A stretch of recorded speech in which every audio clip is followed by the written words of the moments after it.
everyone. I'm Chelsea and I'm hosting Talks on Tuesday this week. And um, welcome everyone that's joined us. And you can also watch our replays on YouTube. We're on YouTube under Talks on Tuesday. And you can also, if you're hearing this for the first time and you want to get an email of the link, which sometimes is a different link. Mostly it's exactly the same link that's posted on Facebook as before, 9 out of 10 times. But you can email us at talksontuesday333.gmail and some magical thing will send you a link each week.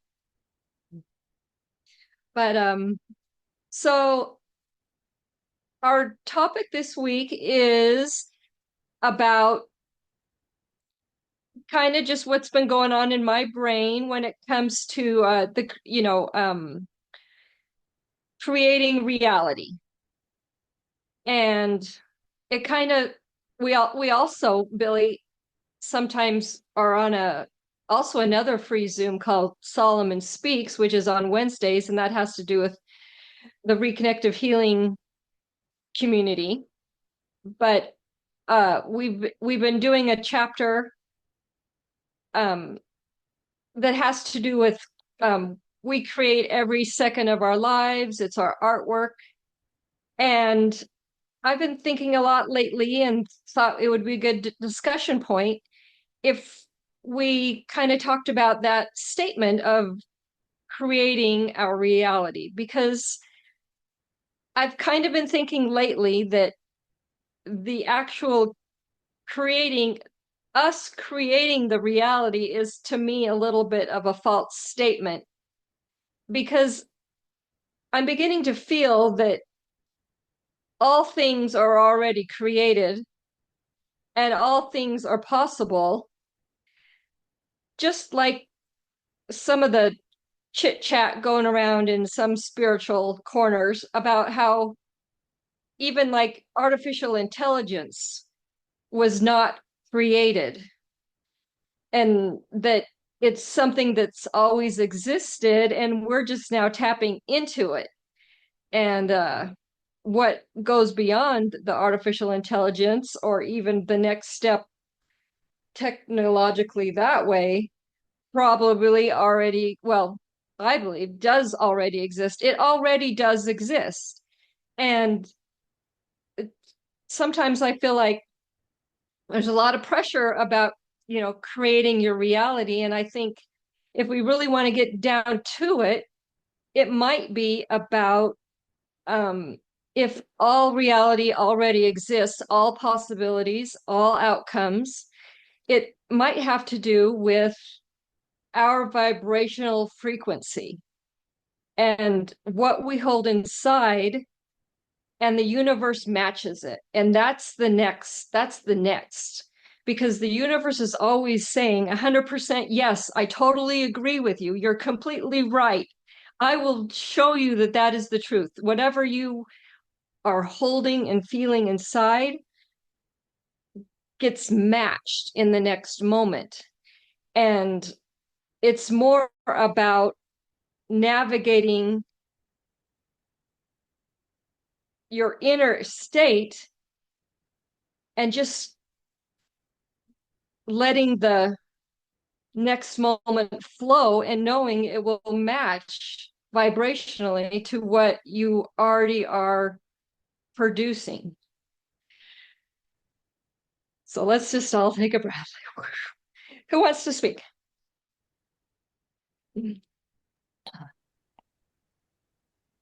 Go ahead, Barbara. Well, I love that, Chelsea. And when I saw your suggestion about this topic yesterday, I immediately thought of Abraham Hicks. And for those of you who don't know her, I'll put a link to her website on the Zoom. I mean, on the YouTube video. But basically, what she and I think what you're saying is everything is vibration. I mean, we are all vibrating, and those of us, our physical being is vibrating at a much denser rate than the etherical being. And what we bring into our lives is because of how we're vibrating, and we like almost like law of attraction, we vibrate at a certain rate and then we bring this stuff to us. And when we have things that aren't really that endearing happen to us, and I had some things last week that weren't that endearing, and yet I realized, well, this is me. I mean, this is what I'm vibrating. And so it's an opportunity for me to realize, do I want more of this, or can I, focus on increasing my vibration and getting to a little bit of a happier, easier place. Life can be easy if we allow it. So I think that's what I'm hearing you say, Chels. Yeah. And also, we can also, we think of, okay, vibrating inside. Uh, I think it's, I think there is something not just contained inside. There may be some sort of over self. There's a connection to consciousness, and it's a big vibration. But yeah, go ahead, Cecilia. Hi. Okay, I'm Hi. gonna throw us into a whirlwind right now because, Okay. oh my gosh, this is creating our reality, right? Yes? Right. I have been absorbed in the telepathy tapes and the talk and all that whole thing. I don't know. I've talked about it already before, but it's basically in the autistic world, the non-speakers, they have lots of physical challenges, lots of different things that are going on with them. However, they are reading people's minds and they're understanding and they have a telepathy communication going on with the people. They live with the people who are around them, and they even go to a place in the universe where they can chat together. And it's just been so phenomenal, and the stories that they bring back and the information that they receive. And some non-autistic people have been able to travel to that realm, what they call on the hill. They go to the hill. Um, and it's so interesting the things that they have been sharing. And so I've been contemplating, it's like, oh wow, well, in reconnective healing, people talk about having visitations. They talk about receiving downloads. They talk about this and that. Maybe they're going to the hill. Maybe we're going to the hill. I don't know what it is. But I was just contemplating the parallels of this. And they call these people the non-speakers. And then this is where it gets weird, because in my reality, this is what I created. I was contemplating, well, I want to go there. I want to go. I want to go. And okay, drawing a web. Um, in my bathroom the other night, there was a spider that was like huge. He was big. It was like, oh, I'm not comfortable with them, but I don't want to squish them. I want to let them live. But at the same time, I was like, wait, I've got to do things here in the restroom, and I need you to not be there because you're distracting. And so I'm like talking to it, it's like going, please go away, please go hide, please go do something. I'm gonna step out for a minute. And then I was like going, still gotta go in there. I need to do, brush teeth and everything. And I was like, please go. And my roommate's watching me, and she's like, do you need a tissue? I said, I need a shoe or something because it's big, it's huge. And so um, she gives me her slipper, and I go, and I was like, okay, Mr. Spider, please, I don't want to do this. And I push it against the wall, but soon his legs come over the tissue. It's like, so I drop it. And he goes, and I can't find him. So now I don't know where he is, but he's somewhere, and I can't find him. Like going, okay, okay, okay. But it made me laugh because I was trying to talk to him and say, just go someplace where I can't see you and you'll be fine. And and he did. He went someplace I couldn't see him. But anyways, uh, when I go to bed that night, I'm scrolling through, I just go, scroll through reels on Facebook or whatever, TikTok or whatever, and I just start looking through things just really quickly, just to, get me tired. And I also love dance. And so I click on this reel, and there is a dancer who's like a contortionist, and she's dancing like a spider, and she's all in black. And she's like, this is hysterical that this is happening right after I had this thing with the spider. And in my years of doing healing work, in the shamanistic world, they talk about animals, and the spider I've always known is spider is a totem for writers, because they say in the webs the alphabet came. And so these are the spellers, the non-speakers, and so when I paralleled that to the autistic world of the non-speakers, and they're using little, iPads and digital tools to spell. And so they're spelling what they can't say verbally, but it's always coordinating with the people that are in their lives, which is why they understand them to be telepathic, because they're giving them information that is, from their community. And so I put all this together and I'm like laughing and giggling in my bed, going, okay, show me, take me to this realm. And so I don't know what I did or where I went that night, but it was just really fun. I was giggling my way through the night, and I don't know, I felt like I went someplace fun. But so see, you create your own reality. And so I needed to have a thread, a web to put these things together to let me know that I'm not that I can make this happen if I want to. And so I'm imagining that we might be going to this wonderful place on the hill where the autistic world goes, the non-speakers go, because it's non-vibration, it's non-verbal, it's a vibration, it's a frequency. And they say that when they get there, there's a tone. And in my bed that night, before I drifted off, I heard this tone. It was like, whoa. It was like going, okay, all right, I'm ready, go, let's go. And I don't know what happened, but I just know that I heard this huge tone before I drifted off. And then I was gone. So it was really, really fun. Okay, that was my share. It actually kind of segues into another thing I kind of wanted to bring up, but I want to, in this moment, I just want to share that this, these contemplations and these thinkings, we can have fun with this.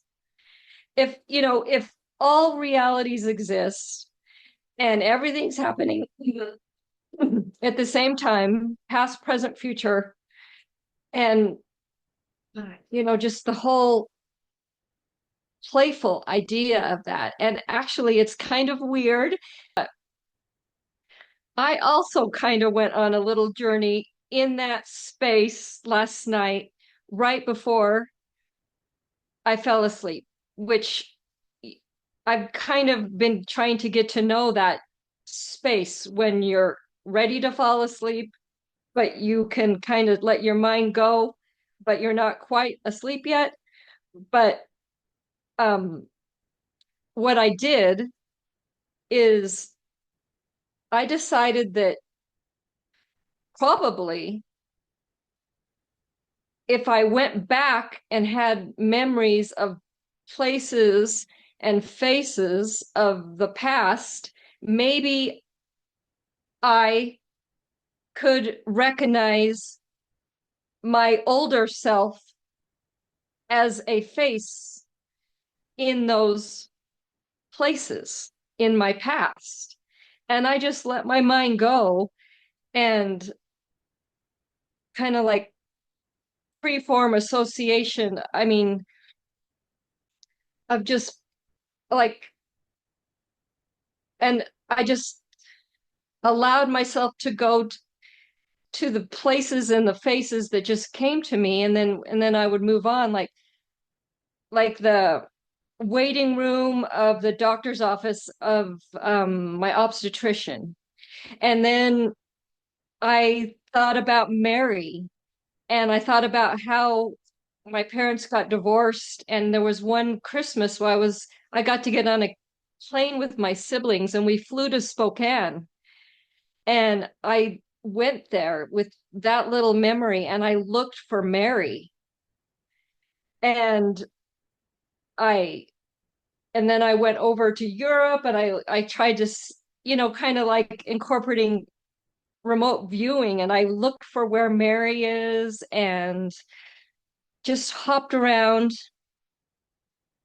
Um, Went to some of my most memorable, loving childhood experiences that involved like neighbors with chocolate chip cookies, and I went looking for my own face, like with long gray hair.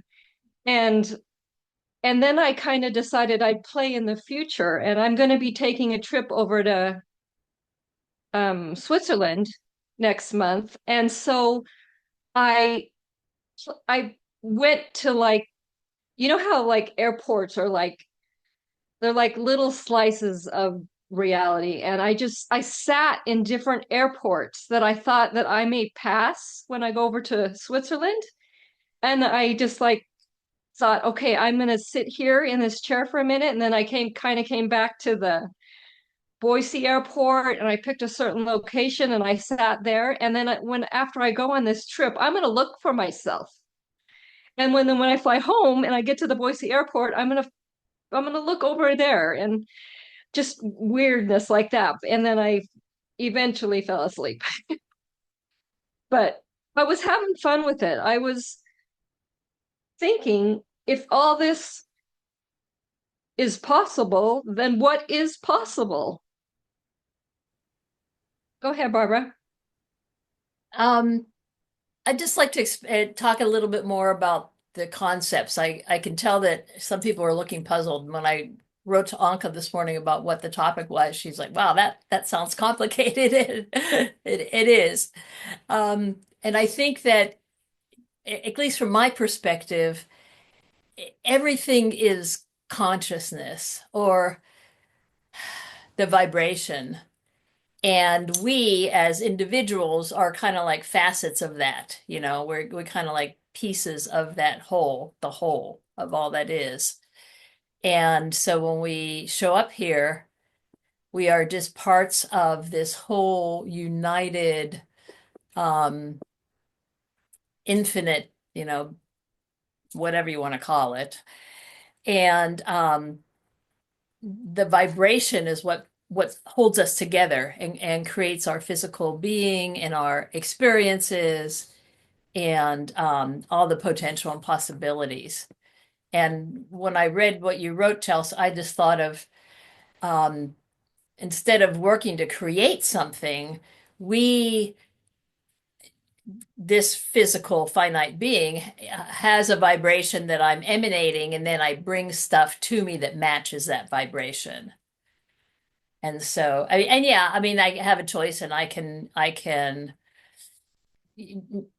try to look at things from a more positive or hopeful or loving perspective, or get caught up in the doom and gloom.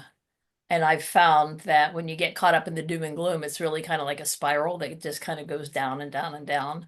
And then when you make a conscious effort to focus on, and not necessarily work at it hard, but just more allow it, to allow yourself to be supported by the universe, that's when things start shifting a little bit. I think one way to kind of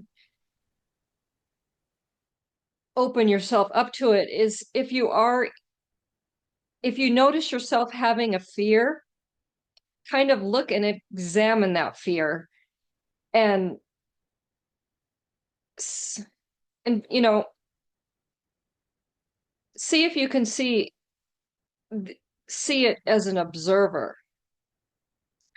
And sometimes it's easier to do that with a fear than to like maybe I don't know, like or sometimes it's easier like when other people express to you a fear and you can see that they're in that vibrational space, and it's in a lot of ways it's um I don't know, it can open up, it's a lot of ways it really is just self-evaluation, self-observing and self-contemplating or and um go ahead, Cecilia. Well, I remember when I had left for LA. I moved from Orange County, and my family was very concerned about me and stuff. And my mom would always, call being very worried. I said, "Mom, I need you to do something for me. I need you to, whenever you think of me as happy, successful, joyful, doing what I love. I want you to do that rather than worry. Don't worry about me, because when you worry about me, that brings, you know."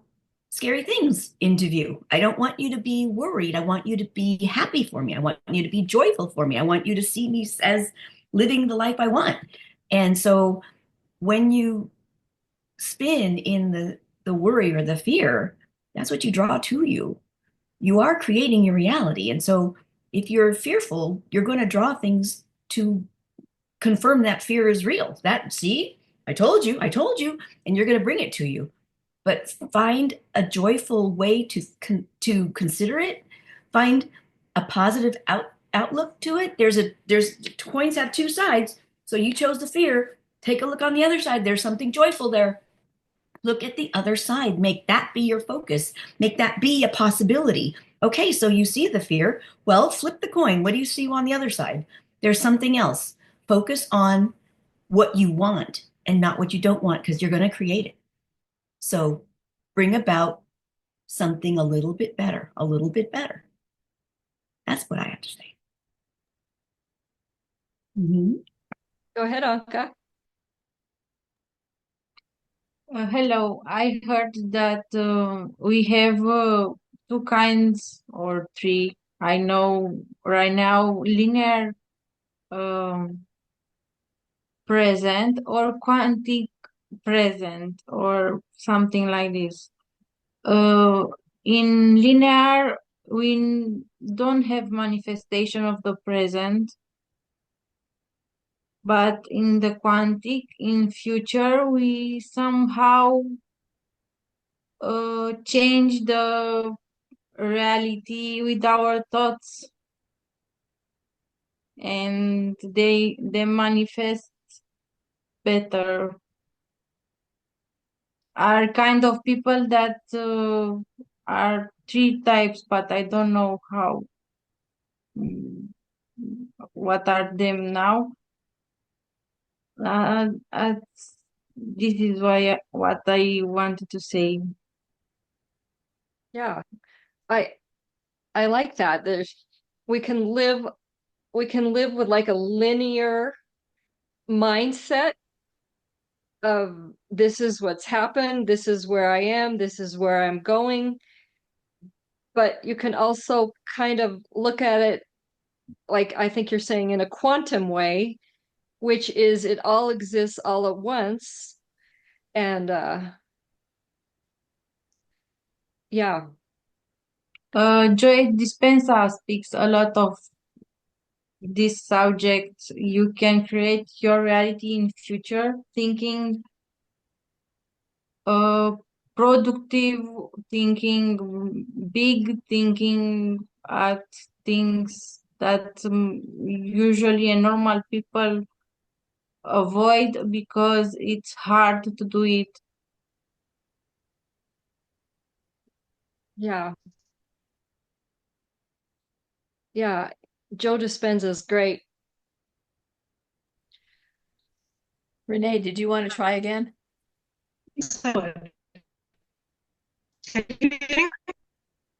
Maybe if everyone else mutes themselves while she's talking, because there's kind of a Okay, echo. let's try that. Sometimes if people turn their video off, then we might get the audio better. Okay, now try to talk. Okay, no audio and no video. Any audio? It's much better. Yay. Okay, so I have a lot to say. I've been storing it up. We do create our reality. We create our attitude. We choose our attitude. We choose our perspective. We might aim for something that attracts our interest. We might have something in our mind. We do not decide when the time is that that's going to come to fruition. We don't have that kind of power, in my opinion. We can work towards something, which means energetically, I'm not at the place where this is right for me. I might truly hope and desire that something is going to come into being, but I do not have the power to decide when that's going to happen. And I think that's a really important fact to consider, because I am not the center of the universe. My needs matter, my wants matter, but there is something much higher and much more intelligent than I'll ever be that understands when the right time is and when it's not. So that's really what I wanted to sort of bring to the discussion, because I sometimes have parts of a puzzle. In fact, I often have parts of a puzzle. I don't know how this all works. I have a thought, I have an idea, but I don't have all the parts yet. And sometimes they're lying in a heap on the table or wherever puzzle parts, are waiting. And sometimes they're handed to me in this way which says, here's the piece now. This is the right piece. Put it in the puzzle. It is timed perfectly. And other times, you do jigsaws, you're going, over here, no. Over here, no. What about over there? No. Turn the other way. And you don't know because it doesn't fit yet. Because the whole big picture is so big and so vast that you can't possibly know and you cannot possibly see what it all entails. And that's the mystery and sometimes frustration of it, that we don't know, and we don't know how, and we don't know when, and we don't know if either. So maybe something better than my thought or my desire might appear, and I'll go, oh, now I get it. Now I understand why that didn't work out. Now I understand why that was not the right door or the right time. Thank you. I'm so glad. I'm so grateful that didn't happen, because the wiser, intelligent, orchestrating all that unfolds and when it happens knew much better than I ever could. So humbly I say that, because I'm not God and none of us are either. So I'm grateful that you could hear me today. I'm celebrating that. And thanks very much.